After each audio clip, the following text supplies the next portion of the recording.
Anyway, let's continue. Yeah, TJ, announcements on new financial restrictions or penalties come almost daily. One by one, countries and institutions around the world are cutting Russia off. The big question, can any of this stop Vladimir Putin? For Russia, every day of war is a step further into isolation, ever tightening sanctions changing the lives of ordinary people. With the ruble sinking against the dollar, foreign reserves frozen, and a ban on foreign dealings with Russian businesses, France's finance minister this morning saying the West intends to collapse Russia's economy. I don't have that much money, but I took a little bit, but it is worrying. This woman tells me the ATM didn't work for her, but she was able to line up and get cash from the teller. Who do you think is to blame for this? Do you think it's Vladimir Putin or do you think it's us, the West? I support Putin, she says. It's our country. How can I feel otherwise? Another man isn't as lucky as the lady. You don't have any cash? And this bank don't have cash. So you couldn't get cash out of this bank? No have. Why? You know. Protests continue. Now nearly 7,500 people arrested in more than 100 towns and cities across the country. Putin has his support, of course, but this war could turn back 30 years of progress, and not many want that. The Russian Tourist Board says 150,000 Russians are now stranded abroad. Their flights cancelled, their bank cards not accepted. What we're dealing with here is a government that's lying to its people, the people starting to figure out that they have been lied to, but because of the repression in Russia, they don't have very many outlets to express their discontent or to do anything about it. On camera Monday, Putin responding to the newly imposed sanctions on Russia, referring to the West as an empire of lies. And this morning, we're also taking a closer look at Putin's state of mind. Photos of him sitting far apart from his other world leaders and even his own top advisors. Few reports that he's remained isolated in recent years and hunkered down during COVID. So what about his inner circle? Sergei Shoigu, Russia's defense minister, is thought to be closest to him. They've been known to go on hunting expeditions together. Sergei Lavrov, Putin's foreign minister, he may be the public face of the regime, but it's thought not as close to the president. Chief spy Alexander Bortnikov, he's head of the FSB, successor to the Soviet spy agency, the KGB, and apparently a trusted advisor. Those closest to Putin share his Cold War mentality, so even if he is listening to advice, it may only be what he wants to hear. The dangerous truth of this war is that it's not just an existential crisis for Ukraine, but for Vladimir Putin himself. The route he has chosen, this invasion, means failure is not an option. And so the consequences for this country are dire too. George? So clear. Okay, James, thanks very much. Vladimir Putin is a COVID skull, dude. He is very, very scared of COVID. Like, he might not be a COVID skull in his personal life, but he's definitely terrified of COVID. Retired Marine Colonel Stephen Ganyard. And Stephen, you heard Ian say the battle is closing in. Putin is ordering in Chechens. He's ramping up the air attacks. This battle is clearly reaching a new phase.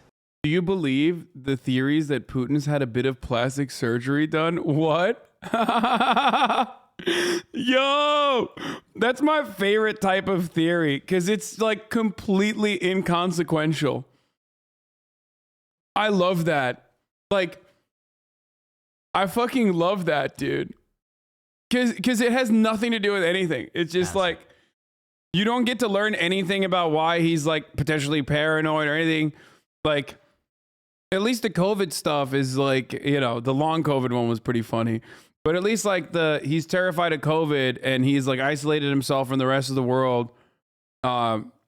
Like that shit is like a little bit more about like, oh, he's paranoid or whatever. But do you think he got a little bit of work done? That's awesome. Yeah, he got a BBL. Yeah.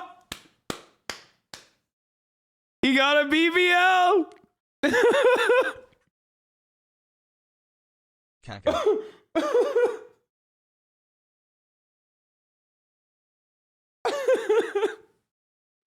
No, dude. Yeah, he got a BBL and the fucking and it you know, didn't poison his blood, but it poisoned his brain.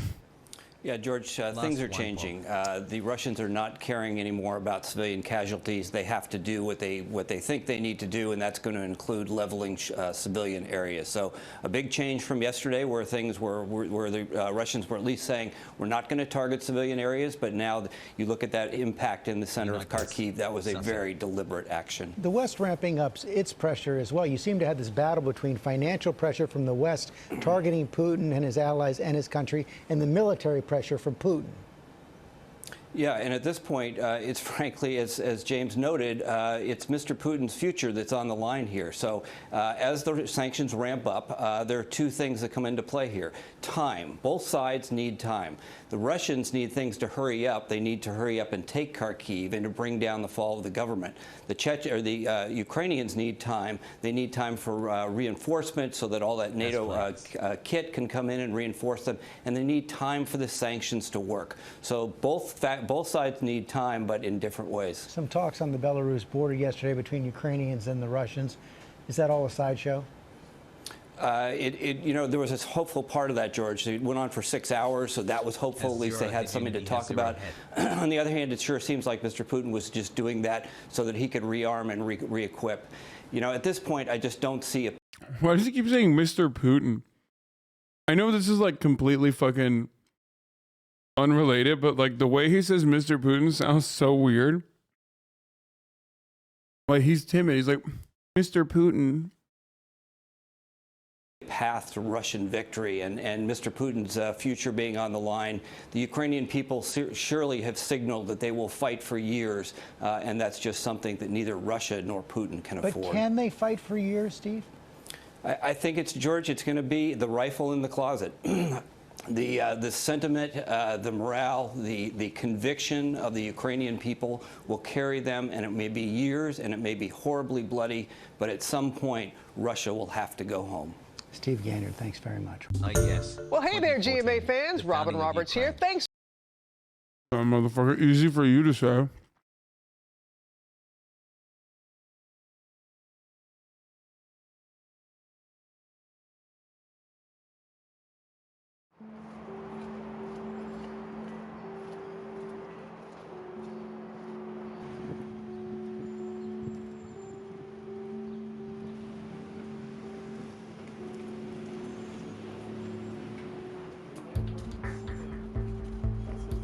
Finland doesn't 100% want to join NATO. It's very 50-50 and the government is definitely not pushing it. It's just the citizens panicking about it on the internet coming from a neutral Finnish person.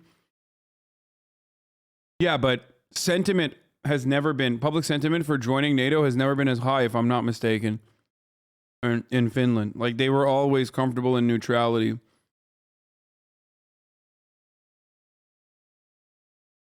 These are the Russian bots. I mean, it's literally 50-50. The people saying that's a Russian bot don't realize that, like, no, it's 53% of the public saying they want to join NATO. But that is remarkably low, wouldn't you think? Think about it.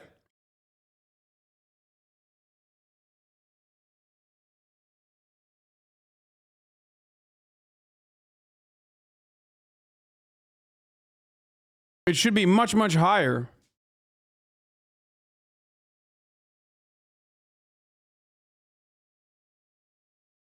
It's not 50-50. Finnish 53% wants to join. 28 doesn't. Finnish man here. No, it's not 28%. It's higher than that. And then the rest of them don't have an opinion, I think.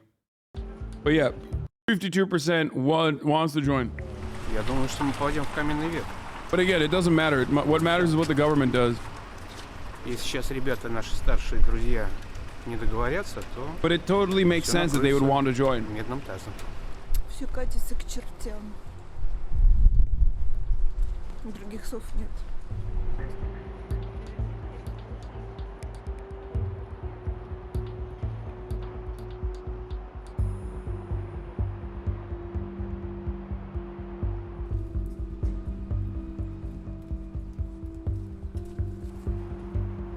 You're so cool. У меня есть $100, которые я не тратил уже где-то 2 года, ожидая, что будет хуже. Но это вряд ли меня спасет.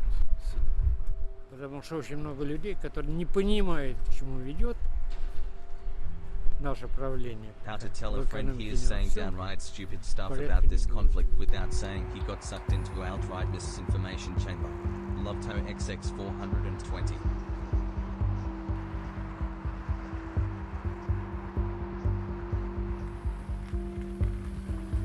So the answer to the conflict is New Italy, right? Yeah.